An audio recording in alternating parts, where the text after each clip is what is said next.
Coming to you from the TCT studios in the heartland of America.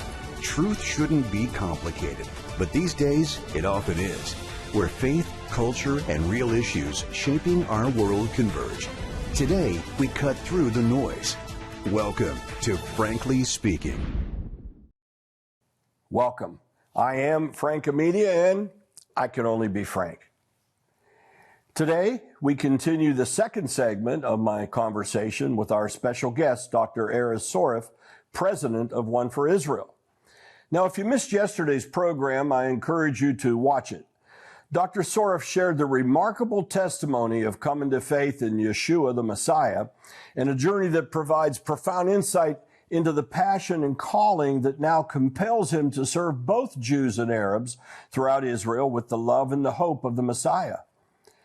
Today we turn to one of the most frequently quoted and I think one of the most discussed passages concerning Israel in all of Scripture.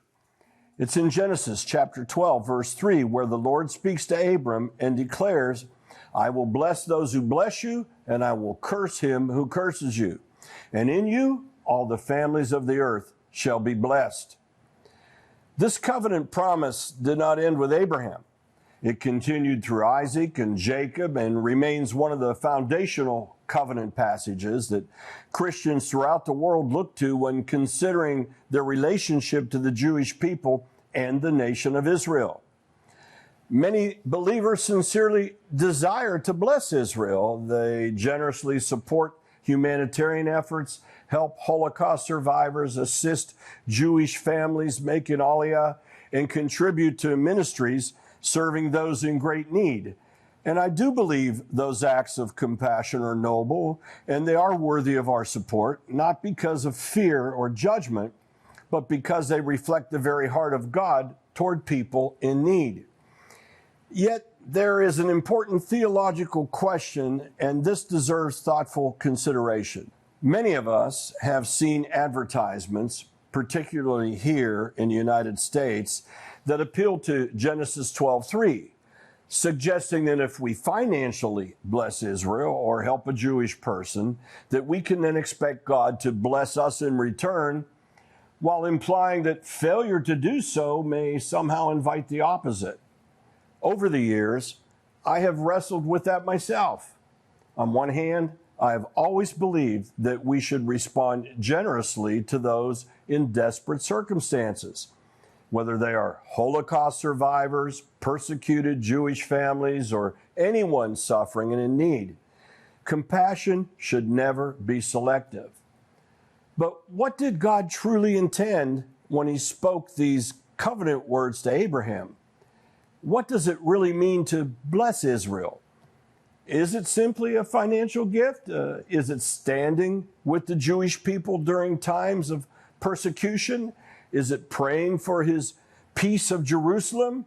Is it combating anti-Semitism? Is it supporting Aliyah? Or is there an even deeper biblical understanding of what it means to bless the descendants of Abraham in a manner that honors God's covenant purposes? Likewise, what does it actually mean to curse Israel? Does it refer merely to harsh words or opposition, or does it encompass rejecting God's covenant purposes or embracing anti-Semitism or even seeking the destruction of the Jewish people? These are significant theological questions, and they deserve thoughtful, biblically grounded answers rather than simplistic conclusions. Dr. Soref offers a perspective that may challenge some long-held assumptions while encouraging all of us to think more deeply about the heart of God's covenant with Abraham and how believers today can genuinely honor and bless the Jewish people in accordance with Scripture. We will also expand our discussion into another exciting subject that has become a recurring theme here on Frankly Speaking, and that is the remarkable spiritual awakening taking place throughout Israel, the United States, and around the world. Across generations, denominations, cultures, there are unmistakable signs that God is drawing people to himself in extraordinary ways. Let's take a brief break And when we return, we'll continue this fascinating conversation with my special guest, Dr. Erez Soref. In his new book, Lead with Faith, Pastor Alan Jackson shares biblical insight to help you make a real difference by living out your faith in meaningful ways every day.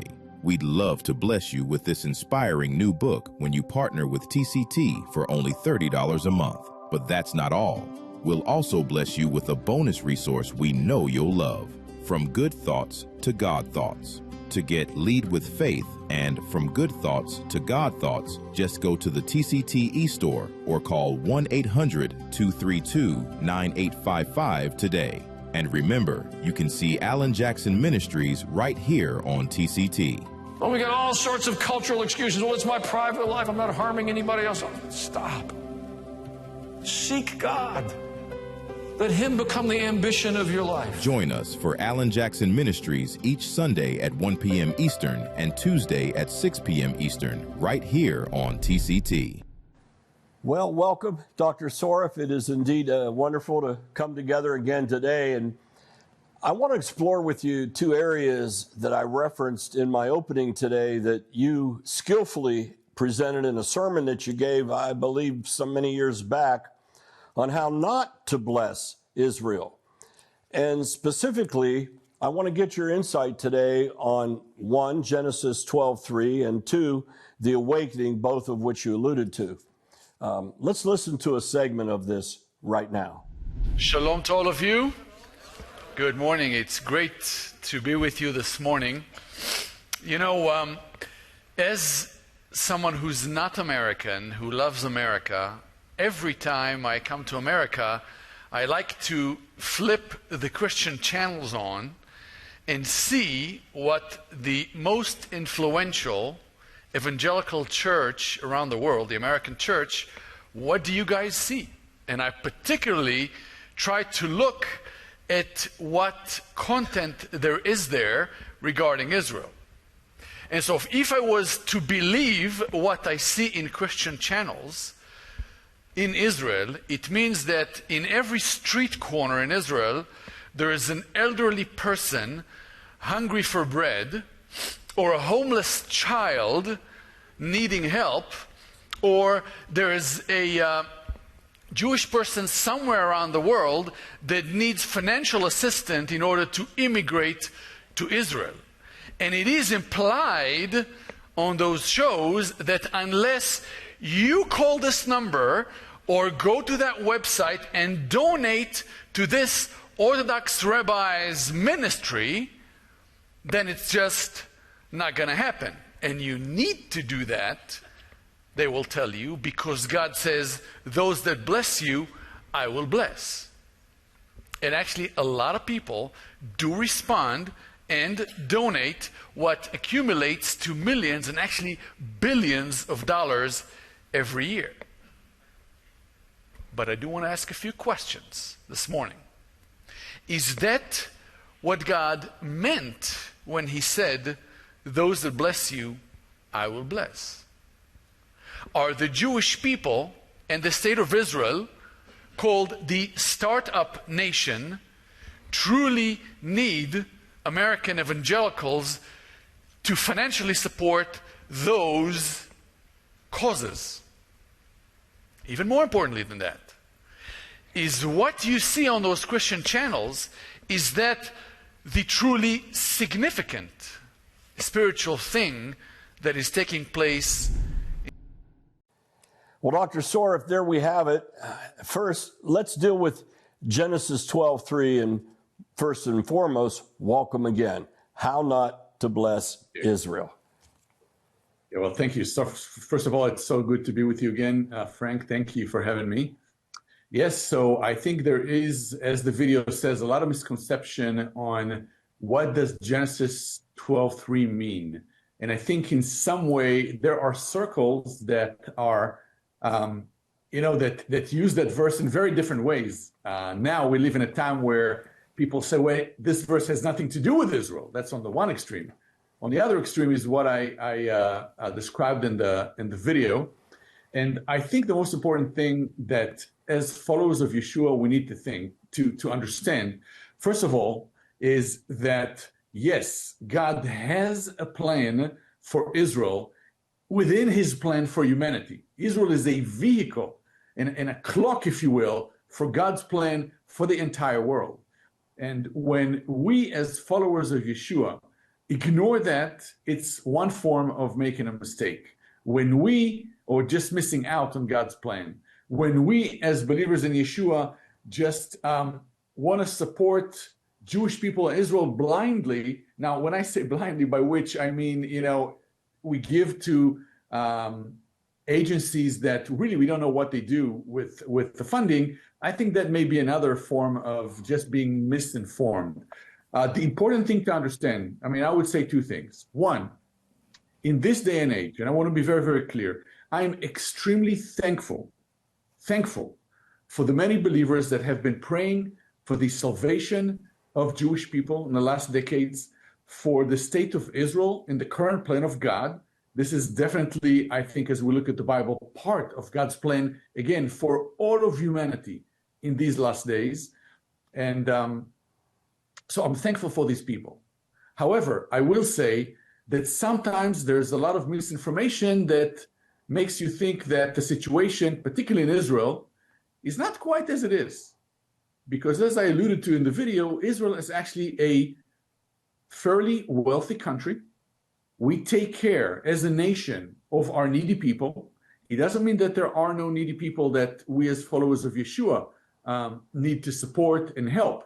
There are. But I think Paul is very clear in his teachings in the New Testament that our humanitarian aid to the needy in Judea, in Israel, among the Jewish people, needs to be through the local congregations or local church. And that, unfortunately, is done in a very small way. I think a majority is given to organizations that really have nothing to do with faith in Yeshua. And the impact, therefore, is zero in terms of gospel impact. When we give humanitarian aid, as One for Israel, as the Israeli church, we do so unconditionally. There are absolutely no strings attached whatsoever to any humanitarian aid. However, people know that it came from evangelical Christians that love our people because they love the Messiah, Yeshua, Jesus. And so the cup of water, therefore, is given in the name of Jesus, again, with no strings attached. And so that's the first thing. Secondly, I think a lot of people are not aware that there is a spiritual awakening in Israel. We are now 3 years deeply into an existential war that is waged on the state of Israel and the Jewish people worldwide. It's both a physical war, but it's also a war of awareness, of public image. And right now, in the public image war, we are losing. Militarily, Israel is winning. But in terms of public opinion, we are losing in a huge way. And what we need in Israel is actually not humanitarian aid. What we need in Israel is prayer for people to hear the message of the gospel, the fact that Yeshua has come first and foremost to the lost sheep of the house of Israel. And this message is simply, has never been heard. Really, since the time of the apostles, it has not been heard. Jewish people, funny to think about it, is an unreached people group. And so one thing that we at One for Israel do is we make this message known. Again, unconditionally. We don't give people anything. They can choose to be informed, watch a video, engage in a conversation, or not. It's never done forcefully, but it's done very clearly in the public arena that we, as Jewish believers in the Messiah, also as Arab believers in the Messiah, believe in Yeshua, who is, according to our understanding, the Messiah of Israel and the rest of the world. And you, as a Jewish person, need to at least look at the evidence, learn about Yeshua, see what you think. And maybe I can add one last thing to that. Forgive me for the monologue, Frank. No, this is great. Thank you. I would say that now, 3 years very deeply into this war, both in Israel, but also in the Jewish communities outside of Israel, in the United States, Jewish people feel very much alone. Everybody seems to dislike us. If you say that you're Jewish or Israeli, you will get negative responses also in the United States. I mean, I experienced this firsthand. When I go to a public place, a restaurant or a movie theater, I feel like I need to conceal my identity. And I hear that from American Jews all the time, by the way. Yes. And so that's a very, very bad and difficult reality. But here's my point. Jewish people and Israelis know that the only friends we have are the evangelical Christians. They're the only ones, at least part of the evangelical Christians, stand with Israel. And for unbelieving Jewish people, they don't understand why. Why do you guys care about us? Everybody else seems to hate us. Why do you care? And that's a prime place for an evangelical Christian to say to his Jewish friend, neighbor, co-laborer, we stand by the Jewish people and by Israel, not because you guys are so wonderful, but because we love you, because God sent the Jewish Messiah, and he provided to us as Gentiles something we didn't have, access and relationship with the living God, with the God of Israel. And that's why we love you. That's why we support your people. And I'm telling you, if nothing else, it's a powerful testimony and conversation starter, because the Jewish person will scratch his head and say, well, you what? You know my God? You have a relationship with the God of Israel? I'm not sure I do, but you say you do? What does that mean? Tell me about that. I don't get this. I mean, I'm thankful, but I don't get this. And so we see that also very much in Israel on all levels, by the way, also on the government level, an acknowledgement. And we're really praying that there's going to be also something more formal in Israel coming up in the next weeks or months that will honor the evangelical Christians that stand with Israel, as it should be. Yes. I had the privilege of interviewing Ambassador Yechiel Leiter recently, and we did a long series, actually an 8-part series about it, and the tragedy of Major Moshe Ledidia, who was killed in the first 2 weeks, his son. And not only that, but we also got into a lot of ideas about the relationship of Christians and Jews. And, of course, from that group, from his mouth came a lot of appreciation. It was one of the first things he wanted to give, is the fact that he knows those are true friends in a time when true friends are really needed. Doctor, I'm sure you're seeing it. All you have to do is put on the news here, especially our cable news, etc. And we have a political movement right now that's called the Social Democrat movement, which is essentially communist. I try not to get too political here, but at the same time it is. And I am a political scientist by degree. So I've seen this, I've studied it, I've known it every time. It just doesn't work. There's no such thing as social democracy, a socialistic democracy. The two don't work. They don't jive together. And in this instance, isn't it something that the rallying point is to totally blast Israel and to embrace Hamas?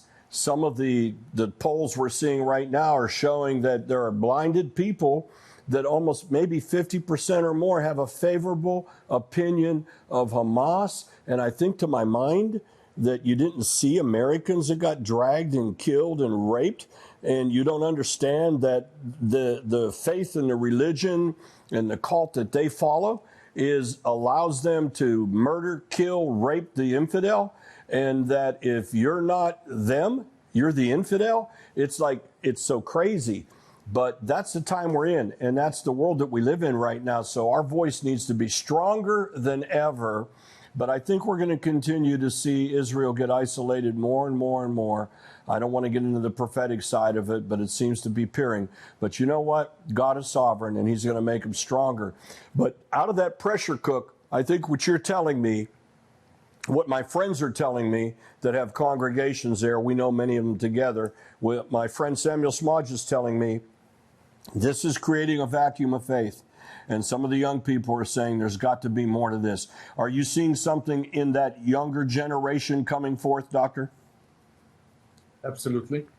And let me start by alluding to what you said earlier. I think for the people in America that are looking into social democratism and all those kind of things, it become very popular, particularly among younger people, please realize, in that respect, Israel is the canary in the mine, because as you said, Frank, what they plan to do to the Jews is just a prelude to what they really want to do to the Christians. Yes. Or in their words, what they want to do to Israel is really just a rehearsal, because Israel is the small Satan. What they really want to deal with is the big Satan, which is America. And so just need a wake-up call there. Now, in terms of what you said regarding Israel, absolutely. We see that in a huge way. Think about it. When do we call upon God? I think it's true for all of us. We normally don't call upon God when everything is going our way, when everything is wonderful. We usually call upon God when things are not doing well at all for us. Yes. And so we see that now happening in Israel, that many of our young men and women have been, and the entire population to be true, have been through very, very difficult 3 years. And as a result, people are asking, well, why is everybody hating us? It doesn't make sense that, on 7th of October 2023, 1,500 of our people are being slaughtered in the most barbaric, inhumane form. And the next day, you have demonstrations in, Brooklyn, New York, Sydney, Australia, Toronto, Canada, mass demonstrations calling death to Israel. That doesn't make sense.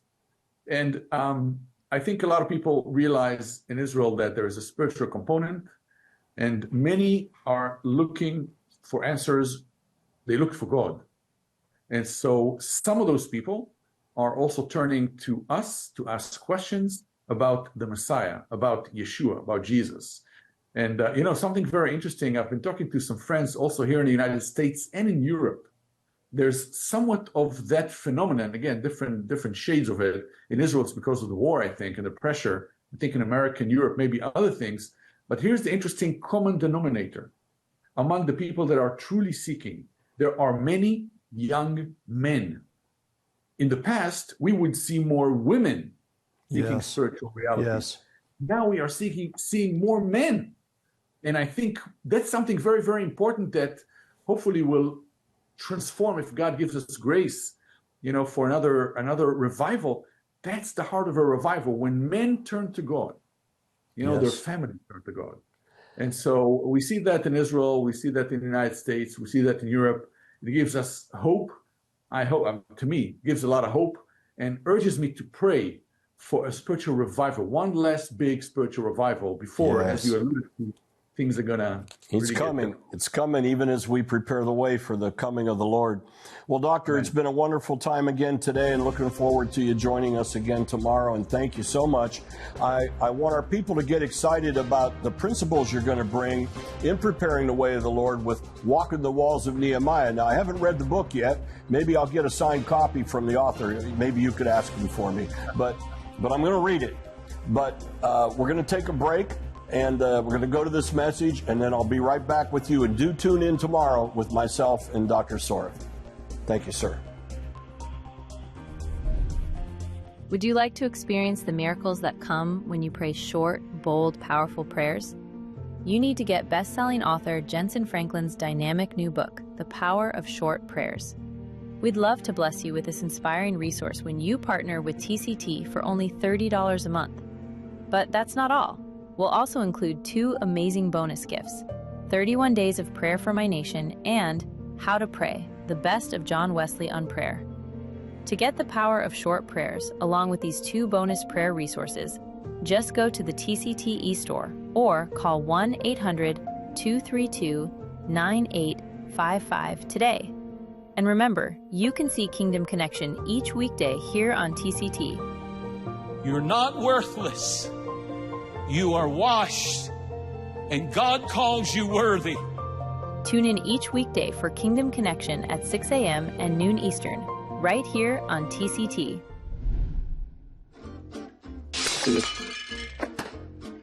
Hey there. How you doing out there in the TCT network land? This Joey B. Some people call me Joey Bag of Donuts. But I want you to know something. We got this new program coming here on TCT, exclusive, called Frankly Speaking. Now, this dude, he's pretty sharp. You're going to want to hear what he had to say. But today, you got me, Joey B. So what I want to say to you is, this is a good place to sow into. Now, some people think I ain't got much, but what's here, this is mine. Some people call this jug, but see, I make it into something nice. And the Lord is doing the same thing all over this country, from coast to coast with TCT right now. This is the fastest growing Christian network in the country. Right now, I want you to go and do what you can do. I take from this treasure, this is my treasure, and I'm going to give some. Because I want to make sure you and me, we keep connected here on TCT. So don't waste no time. Because the Lord watching you and me. He's looking to see what we can do. And he looks to see if we can do what we can do when we can do it. Joey B here. See you soon again with Frankly Speaking. And until then, I got my eye on you. Well, mitzvah, and as you know, that's Hebrew for family. That's who you are to me and to us. Our staff works hard. I want to thank each and every one of them from here and in Central and our social media team and all that are involved as we continue to bring you, Frankly Speaking, coast to coast with a daily program. That's a heavy lift, but it's worthwhile. And I just can't thank you enough for being our viewership and for responding. It's good to hear from you. And some of you haven't liked what you've heard, but not too many of you, more like it. Either way, I want to hear from you, and I want to respect you. And we're going to keep trying to do the best that we can to bring you firm biblical perspective, building on the foundation of the Word of God with a fresh revelation that's current and hopefully something that edifies and helps. Follow us on social media. Take your phone and see our code. Put it on there. Go to franklyspeakingshow.com, our website. You can see all of the programs. I think there's almost 100 of them there now in the library. And do put us on your record button. I want to come to you every day that you'll allow me to, 7 days a week. This is Frankly Speaking. I'm Frank Amedia, and I can only be Frank. God bless you.